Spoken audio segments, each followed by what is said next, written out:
各位弟兄姊妹平安。今日係2026年1月11日啦。咁呢係我第一次企喺呢個台上面去分享信息。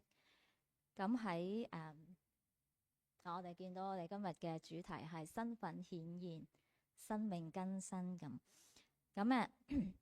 咁我哋睇下教會嘅年歷裏面呢，其實亦都係一個新嘅崇拜節期嘅開始啊！咁喺上個月嘅聖誕，我哋睇到啦，上個月嘅聖誕期結束咗，咁咧亦都係就係我哋顯現期嘅開始啦。咁咧由1月6日星期二開始，至到預苦期為止。咁喺顯現期裏面咧係做咩嘅咧？其實顯現期咧其實係紀念上帝喺耶穌基督裏面向世人顯現，而耶穌道成肉身就係上帝最大嘅顯現嚟噶啦。上帝一直透過耶穌嘅所言所行向人顯現佢自己，讓人呢得以認識佢。好似約翰福音有講過，約翰一書1章18節，從來冇人看見上帝，只有在父懷裏的獨生子將他表明出來。我哋一齊禱告。親愛嘅天父，感謝你賜下你所愛嘅兒子耶穌基督為我哋捨命，讓我哋能夠靠住你嘅救恩重新成為天父嘅兒女。求主開我哋嘅心，讓我哋能夠聽得明主你嘅話語同埋教導，幫助我哋喺生活裏面看見你嘅顯現。我哋嘅禱告係奉主耶穌嘅名字祈求，阿門。頭先講到啦，今日係顯現日後第一個主日，原來呢亦都係有另外嘅特別嘅意思嘅喎。係啊，今日除咗係顯現日之外呢，亦都係今日除咗係顯現日後第一個主日，亦都係我主受洗日。我主受洗日，所以呢，我哋今日呢會睇馬太福音3章13至17節，我哋嚟到去再認識一下耶穌受洗嘅故事。咁今日嘅福音書嘅經文呢，就係馬太福音3章13至17節啦。咁我哋共有5節嘅，短短5節，但係裡面呢，佢係有好多好多嘅意思俾我哋知道。咁我哋首先睇13至14節，我哋一齊讀出經文。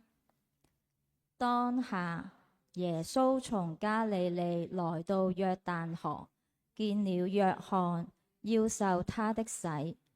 約翰想要攔住他，說：我當受你的洗，你反倒上我這裏來嗎？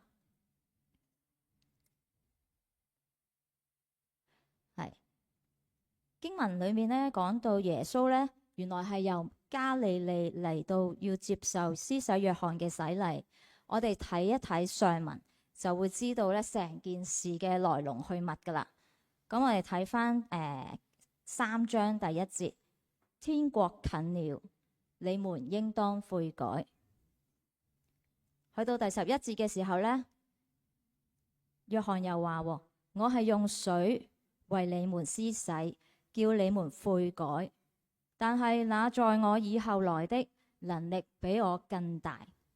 原來施洗約翰呢正在喺度傳揚緊預備主耶穌基督嘅出道啊！咁呢就勸說緊啲猶太人要認罪悔改。正所謂約翰呢呢頭講緊耶穌，呢頭講緊你哋要悔改啦，能力比我更大嘅會嚟到啦。嗰頭呢，主耶穌就出現咗咯，而且主耶穌仲要做一樣嘢，就係要去接受施洗約翰嘅洗。但係我哋留意翻，主耶穌需唔需要接受施洗約翰嘅洗呢？佢並唔係一個罪人嚟嘅喎，佢需唔需要悔改啊？按理其實佢係唔需要悔改，因為佢並唔係一個罪人。咁我哋睇下主耶穌其實係點樣回答施洗約翰嘅。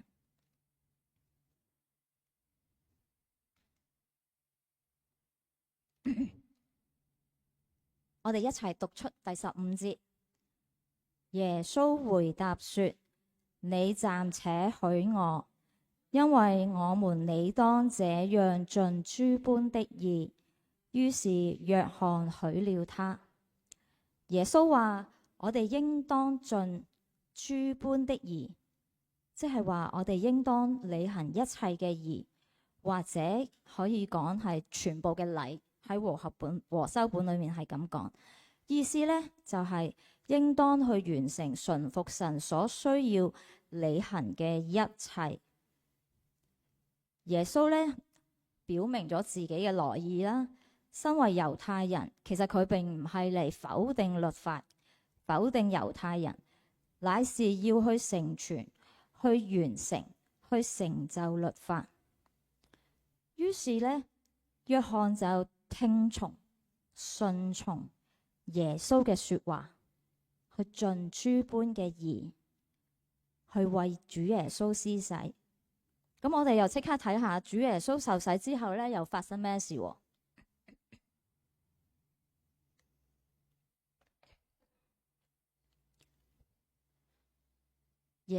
不如我哋又一齊讀啊！16至17節，耶穌受了洗，隨即從水裏上來，天忽然為他開了，他看見上帝的靈降下，仿佛鴿子落在他身上。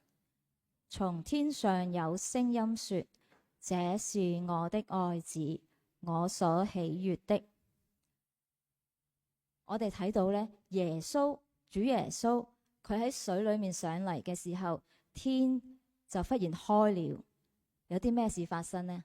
上帝嘅靈降喺佢身上面啊！呢個情形就好似咧古代嘅君王嘅加冕禮咁樣，上帝親自顯現，向人宣告確認主耶穌嘅真實身份。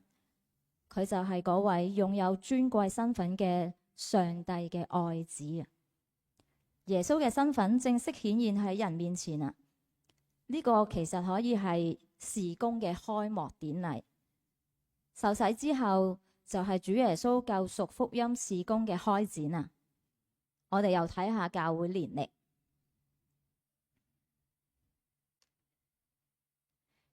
頭先講顯現期係講述主耶穌基督。咁我哋再睇下呢個年曆表，喺顯現期裏面，其實係講述主耶穌嘅故事，耶穌受洗同埋傳道嘅故事。緊接落去呢，就係預苦期，即係釘十字架，同埋復活節，主耶穌復活。咁喺馬太福音9章35至36節嗰度呢，簡述咗主耶穌嘅傳道故事嘅。我讀俾大家聽，9章35至36節，耶穌走遍各城各鄉，在會堂裏教訓人，宣講天國的福音，又醫治各樣的病症。他看見許多的人，就憐憫他們，因為他們困苦流離，如同羊沒有牧人一般。咁耶穌傳道嘅故事呢，我哋頭先喺嗰2節裏面大概都聽到，他宣講福音，又醫治病症。最後最重要嘅，主耶穌承擔咗世人嘅罪，被釘十架，然後復活。佢完全成就咗上帝嘅救贖計劃，就好似頭先3章15節所讀，盡諸般嘅義。因此，主耶穌為全世界人類帶嚟咗更新嘅生命啊！咁呢，頭先講今日係乜嘢日呢？就唔知大家仲記唔記得？我主受洗日，主耶穌受洗日。耶穌受洗同我哋嘅受洗又有啲咩關係啊？我哋可以參照今日嘅新約經文《羅馬書》6章3至4節睇下，洗禮俾我哋嘅意義係啲咩呢？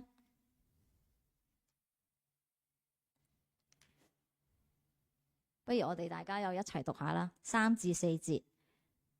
豈不知我們這受洗歸入基督耶穌的人，是受洗歸入他的死嗎？所以我們藉着洗禮歸入死，和他一同埋葬，原是叫我們一舉一動有新生的樣式，像基督藉着父的榮耀從死裏復活一樣。洗禮嘅意義好清楚啦，就係與基督同死、同埋葬、同復活。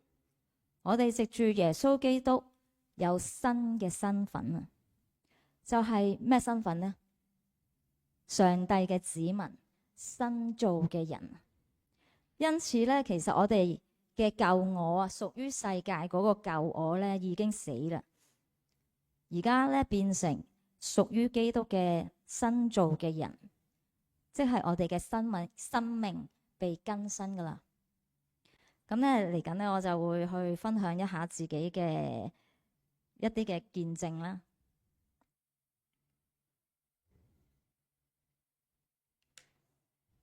咁喺我個見證裏面咧，其實我自己咧就係睇到神不斷嘅帶領，可能因為我信主嘅年日都有一段時間，所以我就見到神喺我身上面其實有好多嘅工作，讓我嘅生命咧唔止係更新咗一次，其實係常常都會有更新改變。咁我由我細個開始講起啦，小學嘅時候咧，咁我就已經喺學校裏面咧去聽耶穌嘅故事噶啦。咁個老師喺度講咧，我就覺得好真實啦，好動聽啦。不過我就好單純，咁我就開始去信主噶啦。咁嗰陣時屋企附近都有教會嘅山上面，咁我哋就成日都上教會上山上面嗰個教會咧去主日學啊，唔知主日學定崇拜啦，去玩啦，去食啦，跟住玩遊戲，仲有禮物收咁樣，成日都收好多筆啊、糖啊，咁好多禮物嘅，好開心嘅。咁咧到中學嘅時候啦，咁就發生咗一件事啦。咁咧就係我都唔記得咩事啦。其實咁咧就係有一次唔知總之係同我爸爸咧就有啲衝突啦。咁其實一次嘅啫。咁咧我就攞起張摺燈，就用我全身嘅力咧去打落去個背脊度啦。咁呢次係我夠膽去爆發自己脾氣嘅一次嚟嘅啫。咁咧跟住之後咧，我阿爸又打翻我轉頭喎。咁屋企嘅人就即刻攔住我哋啦嚇，分散我哋咁樣。咁咧就嗰次之後咧，咁我就上咗床啦，喺度喊啦。咁咧就去祈禱啦。咁咧成件事裡面，咁我祈完禱之後都唔係即刻有啲咩神奇事發生嘅。其實咁咧就係但係就慢慢啦，神就即係因為太耐之前啊，幾廿年前，咁所以我只係能夠憑印象同你哋講翻出嚟。咁咧就我嘅記憶裡面咧，我記得其實神咧就係讓我咧去好似跳翻出嚟咁，去睇翻我阿爸咁即嘅人生係點樣樣啦，我阿爸經歷過嘅咩事情啦，咁就俾我去多啲去明白佢啦，佢而家嘅狀況係點樣啦，點解佢會咁樣嘅行為啦，咁所以就開始去會有一種同理心去明白佢，體恤佢嗰個嘅難處，佢嗰個需要。咁所以咧我就即係當明白咗佢之後咧，就原諒咗佢啦。原本咧我嗰陣時我祈禱咧，我同神講，我可能咧我呢一世都唔會原諒佢噶啦，唔會同佢傾偈啊咁樣。不過咧即係之後啦，神就會改變我啦，讓我咧去原諒咗我阿爸啦，即係嗰個仇恨嘅感覺咧就冇咗啦。咁咧其實因為我爸咧，其實喺我屋企裏面咧，好似一個壞人嘅角色嚟嘅咁。咁我嘅世界其實冇乜壞人啦。我爸喺我屋企裏面咧，即係成家人嚟講咧，係好似一個壞嘅角色咁。咁所以咧，我自己改變咗嘅時候咧，其實我都好希望我啲家人咧係會對我阿爸有啲改觀嘅咁。咁後尾其實我阿爸都信咗耶穌㗎。咁佢就係山上面嗰間教會咧去洗禮咁樣。咁係啦。咁我回想翻個當天咧，我諗緊哇，原來神係好犀利嘅喎，即係佢好似已經同我做咗一堂輔導課咁樣啦。咁咧就即係而家嘅輔導學裏面咧，有講咩劇場跳翻出嚟睇翻啲角色進行一啲對話啦，咁樣然後就化解心結。我覺得嗰陣時神就好似做咗一個輔導課啦，幫我上咗堂。咁咧就改變咗我同我爸爸嘅關係咁。咁長大咗之後啦，咁就頭先小學係幾歲啦，中學10幾歲啦，即係長大咗嘅意思，我係指20幾歲嘅時候啦。咁我就受洗加入咗教會啦。咁神咧就繼續喺自己生命裏面動工嘅，其實係冇停過嘅。咁例如啦，咁其實我做幼師咧都係好奇妙嘅。有機會大家可以再同大家分享一下。咁既然我做幼師咧，咁我亦都喺教會裏面係做一啲兒童事工嘅工作咁樣。咁去到上年9月1號啦，一跳到去上年啦。咁咧就我上年9月1號，我就開始去讀牧職課程啦。咁開始喺教會咧用新嘅身份出現啦。咁就係一個實習嘅神學生。咁其實咧係神係一步一步咁樣帶領我去認識佢嘅。咁我可能大家都唔係好知道我啲來歷，因為我嚟咗呢度五年度啦，5年以內啦。咁所以藉住今次機會都俾大家了解下我嘅來歷啦。咁其實咧我高中嘅時候咧，即係屋企又發生咗一啲事啦。咁我曾經因為嗰件事咧係立誓啦，我仲記得我寫咗張紙就係字條㗎，好似啲啲欠據咁樣。咁咧去立誓願咧，去要奉獻自己俾神，做拿細耳人，去交換一啲嘅嘢咁樣。但係後嚟咧，即係奉獻完之後，即係立誓完之後啦，咁神又真係事情就過去咗，即係好順利就冇事發生啦。咁後嚟咧，因為咧睇咗一本書啦，去到我預科嘅時候，咁咧就睇咗一本叫《魔鬼嘅詭計》啊。你叫我而家揾翻出嚟，我係揾唔翻出嚟㗎。我上網亦都 check 唔到有一本書出現，但係我就喺圖書館求其咁立咗一本睇，跟住睇好似幾好睇啦。睇下我就越睇越驚，因為咧佢講到魔鬼點樣去工作啊，點樣喺身邊，即係喺呢個生活環境裏面咧去影響人嘅行為啊、思想啊咁樣。咁我就會覺得好恐懼啦嗰陣時。咁咧之後2年之後啦，再21、22歲到啦。咁咧有一個神學生咧，佢啱啱讀緊神學，咁佢就嚟問我，無端端問我：你會唔會去入讀神學院啊？咁樣。咁我咧諗都冇諗喎，秒回嘅我係。咁我就答佢啦，好決絕咁答佢：我唔會咯。咁其實嗰一次嘅回答咧，其實我係背棄咗自己對神嗰個嘅誓約嘅。咁之後嘅我係點咧？咁其實我都 keep 住翻教會㗎，我都繼續好正常咁翻教會，我都係個禮拜翻教會，星期日嘅會友嚟嘅。但係咧都係啲即係朝頭早好有禮貌咁 hi 啦，早晨啦，走嗰陣時就拜拜咁啦。咁都有，我嗰陣時我記得我去分享靈修嘅時候咧，我咧就仲喺度同人哋講話，我咧一日靈修晒1個禮拜噶啦。咁我都唔知有咩問題。係啊，唔知大家覺唔覺得有問題咧？我一日就靈修晒1個禮拜嘅靈修時間噶啦。咁我嘅靈修啦、讀經啦、團契啦，我都照翻晒嘅。查經我都有去嘅。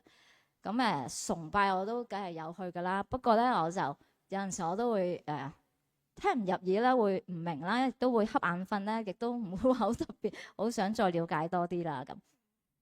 不過我自我感覺良好喎，因為我係出席晒㗎嘛，我 full attendance。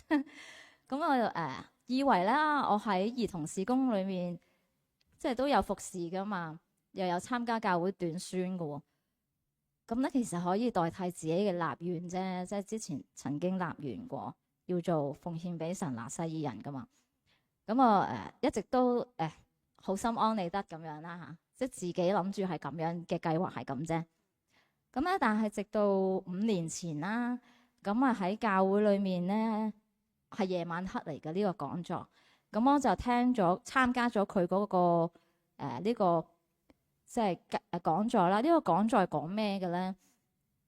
咁嗰陣時我都年過差唔多一半百㗎啦。咁咧就呢個講座係講人生嘅下半場啊，即係你嘅人生諗住點樣過咧咁樣。咁上半場我就已經 hea 咗，咁就 hea 咗神咁樣過啦。咁即係都感謝神冇即刻就揾我算賬啦。咁我嘅人生咧，其實聽完呢個講座之後咧，我嘅人生咧就開始有改變啦，因為發覺自己有啲問題出現咗喺自己嘅屬靈生命上面，或者係自己真實嘅生命上面。咁咧，咁喺啲即係嗰個聽完講座之後嘅人生開始改變啊嘛。咁咧其實人生裏面包括啲咩？包括屋企啦，包括婚姻啦，包括子女啦，即係好多事。咁其實咧都開始係會有啲嘅變動嘅。咁咁啱咧，又社運啦、疫情啦嚇，咁就即刻就癱瘓咗2-3年嘅。其實咁嗰一陣時，其實香港都好多變動啦，我知道。咁咧後尾其實嗰段時間我都轉咗過嚟啦，就係疫情嗰段時間咧。咁阿珍珍咧，即係以前有翻過嚟嘅，佢就邀請咗我嚟沐恩堂啦。咁其實佢嗰陣時翻緊2間教會，不過佢就揀咗沐恩堂帶我翻嚟啦。咁咧其實我咧喺19年嘅時候咧，咁我經過寶康公園嘅，咁我見到出邊個橫額咧由夫婦團契喎，跟住我都喺度諗，哎，我要翻嚟呢度嘅夫婦團契啊！咁我真係有翻嚟喎。咁我翻到嚟沐恩堂啦，咁係咪即刻變咧？又唔係喎。咁但係1年之後啦，咁就阿黃牧師咧就邀請咗我去幫手做半職文員。咁其實我雖然係疫情，不過我喺幼稚園裏面嘅工作咧，其實係冇乜點都係繼續嘅。但係咧我就轉咗做半職。咁我可能想多啲時間去照顧陳樂天啦嚇。咁咧咁嗰一陣時咧，阿牧師就邀請咗我去做半職嘅文員啦。咁不過咧好奇怪喎。咁其實佢即係唔係淨係翻嚟做文職嘅工作咯，反而咧佢係即係我哋9點鐘咧，可能程生都有參與過。咁咧有個同工靈修會嘅，咁就係 Zoom 咁樣。咁我就喺嗰陣時咧，因為我哋幾個同工就輪流去預備分享咁死啦！嗰陣時你都知道我嘅屬靈情況，咁咧就叫我分享，我真係預備足7日嘅。7日前我就開始去預備我嗰個分享噶啦。咁我真係唔明講咩嘅喎，好多時都咁我就會祈禱啦，去問神究竟呢段經文係講咩嘅，我可以分享啲乜嘢咧咁咧就由嗰一陣時開始啦，咁我哋就一齊去分享，咁就神就透過聖經嘅經文去教導我啦，去提醒啦，去引導我啦。咁咧其實呢3樣嘢咧都係有好多嘅故事喺裡面嘅，不過我今日就講唔到噶啦。咁咧就俾我經驗到咧神嗰個嘅真實性，即係可能我以前信主係聽故事，咁我就相信噶啦。或者係一啲嘅邏輯推理啊，神創造呢個世界，咁我就相信。但係真實喺自己生命裏面點樣去遇見神呢？咁其實就係嗰一段時間開始啦。咁咧就俾我見到啊，佢嘅話語咧係真係好活生生嘅喎。唔知大家，希望大家都會有呢個嘅經驗。呢頭讀完嘅經文咧，神就會喺你嘅生活裏面咧去解釋俾你聽呢段經文嘅意思嘅喎。咁咧所以我會覺得神嘅話語真係好真好活嘅。咁我今日啦嚇就企咗喺呢度同大家分享。咁我就喺9月1號啦，開始咧就我嘅全職去讀牧職嗰條路，其實仲要俾學費嘅。其實係經過好多嘅掙扎同埋求問，但係咧神又藉住好多嘢啦嚇，有經文啦、禱告啦、28場嘅講九培靈會啦，跟住有牧者又分享啦、講道又提醒啦。連自己發夢嘅夢境都喺度提醒自己，咁咧去將佢嘅聲音咧去顯現俾我知道，去為我開路，亦都係更加要供應我嘅需要啦。咁以至咧今日先至可以即係繼續去踏上呢一條路咯。其實咁咧，全部咧其實真係要依靠同埋順服佢嘅帶領，先至能夠行到呢條路到今日，冇可能係靠自己嘅。咁我有少少總結啦。縱然屬靈生命低沉，但係當神或者聖靈嘅聲音喺你心裏面去顯現嘅時候，可能你會覺得係自己嘅聲音，可能你會覺得係牧者嘅聲音。總言之，你聖靈或者神嘅聲音向你顯現嘅時候咧，你亦都係願意去聽從、去順服。原來個生命咧係會得着更多嘅更新，能夠更多嘅看見主、經歷主嘅帶領。咁已經受洗咗嘅弟兄姊妹，你哋咧？我哋嘅屬靈生命有冇被神去更新？或者可以問點樣去被神更新呢？我嘅經驗呢，就係我嘅經歷啦，或唔係經驗，我嘅經歷話俾我聽，就係應該先讓主耶穌向自己顯現，就好似當日施洗約翰被主耶穌顯現，主耶穌就喺佢面前啦。佢話我要盡諸般嘅義，施洗約翰都唔明噶，但係佢卻順服聽從主耶穌嘅吩咐。佢就看見主耶穌嘅身份顯現啦。咁咧，亦都好似路德嘅小問答咁出咗嚟啦。嗰個聖洗禮裏面提到咧，我哋應當藉住每日嘅痛心悔改，被淹沒而死，並且新人應當每日復生興起，永遠喺上帝面前公義純潔地活着。我哋有冇每日都去依賴順服上帝面前，喺上帝面前活出新嘅生命呢？好長啊呢一句，大家可以再望一望。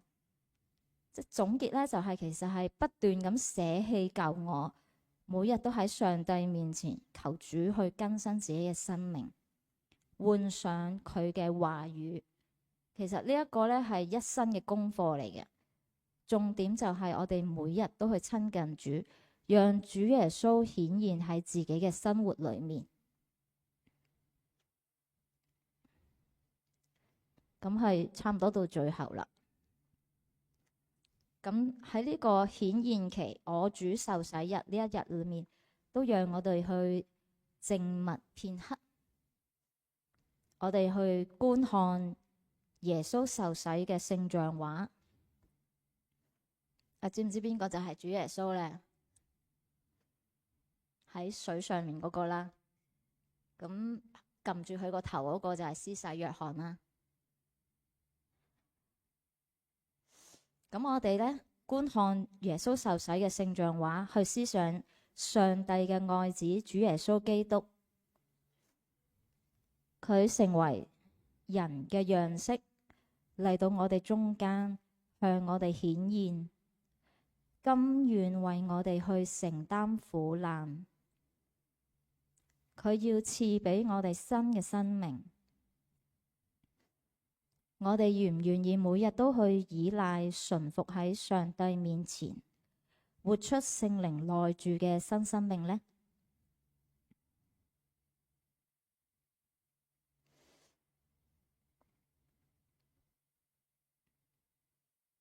我再讀多一次路德小問答裏面聖洗禮裏面嗰個嘅解釋啊！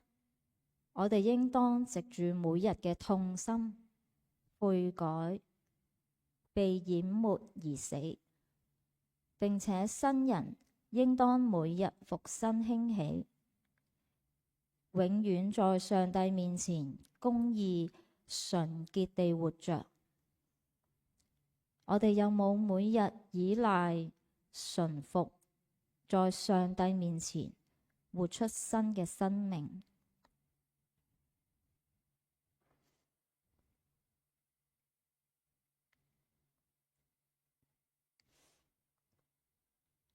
我尋日又做功課嘅時候讀到奧古斯丁嘅罪，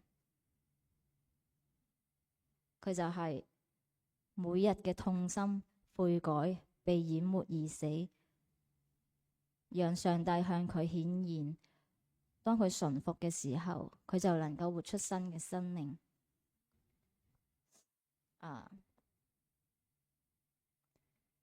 俾大家再睇多10秒，我哋就完結今日嘅分享時間。